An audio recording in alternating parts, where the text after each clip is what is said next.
Welcome to this brief video on the Change Strength Index. Perhaps you've seen the other ones where I guide you on the entirety of the assessment. This one is going to be short and brief and focusing on one of the domains around engagement. So just high level, bear with me if you've heard this already, just want to guide you around how to take it. It's 5 to 7 minutes, 20 questions. Think about your last 3 to 6 months and make sure you take some notes and write down any questions and ideas that ping to you as you take the assessment. That is exactly what it's built for. It's built to help you really focus on your strengths and amplify those strengths that would make the most difference to your team right now, given everything that you're managing. All right, so after you've taken the assessment, you're going to get your executive summary, which will look something like this. You'll have a radar chart, which is important, the 5 key domains. You'll have your overall score, and you'll see what the range is from high capacity to stabilize before scaling. And you'll have a brief summary of each of the 5 domains and where you have scored. And of course, those scores, you'll see them change every time you take the assessment, particularly after practice or an idea or a new process that you've introduced with your colleagues, with your team, with your organization.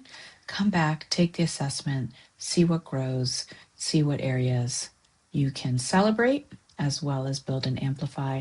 And of course, if you want an overall video that captures everything in detail, click on this link here below, which will take you to another place in our YouTube channel where you can see a video with all the tips, tools, questions, and assessment unpacked.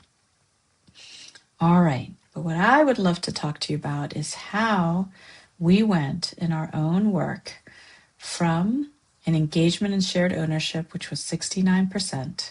So it's a strong foundation, but constraints, right? So this is about the degree of shared ownership, distributed leadership, and cross-functional collaboration. How we went from that to just recently,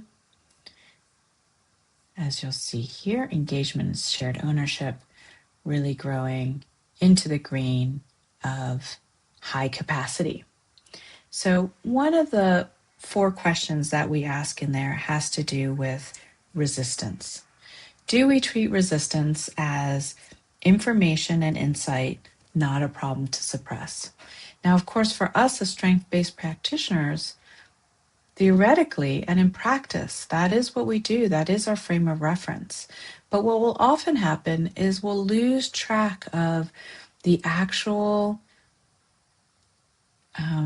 engagement, or I guess tracking of problems and how we flip them into insights. So for example, when you saw the first assessment that was there, we were navigating a tricky corner. And of course, there was some challenge and some resistance with some of the adaptations that we needed to make. And we, as a leadership team, were looking at some of that resistance as just something to, of course there's resistance. We're going through a tough and challenging time. But when we took this assessment, we did this index and we saw that we were scoring lower than we wanted to. We identified one of the questions that reminded us, so it was the resistance question that reminded us that we can get curious about that resistance rather than let's see how it will change over time as we institute other ways of navigating this moment. So we specifically leaned in and asked ourselves, what is here and below this resistance that might be generative, that might be a clue or a tip to information that the team needs, to alignment to our larger strategy, or perhaps a new process that can help bring people along. And so we actually spoke to it directly. And through engaging in direct communication and curiosity and realizing that we needed to align around some shared purpose, we were able to, a few months later, grow to engagement and shared ownership, ranking in the high capacity. So I hope this quick little insight into how to look at one of the 5 domains, how to look at the different questions, both in terms of where you have a strength, or if it's not as strong, what are some of the ways that you can flip it into a strength by asking questions and engaging your colleagues from a strength-based perspective. All right, so if you have any questions, any comments, DM us, leave it in the comments below, send us an email. We'd love to hear from you and engage with you further.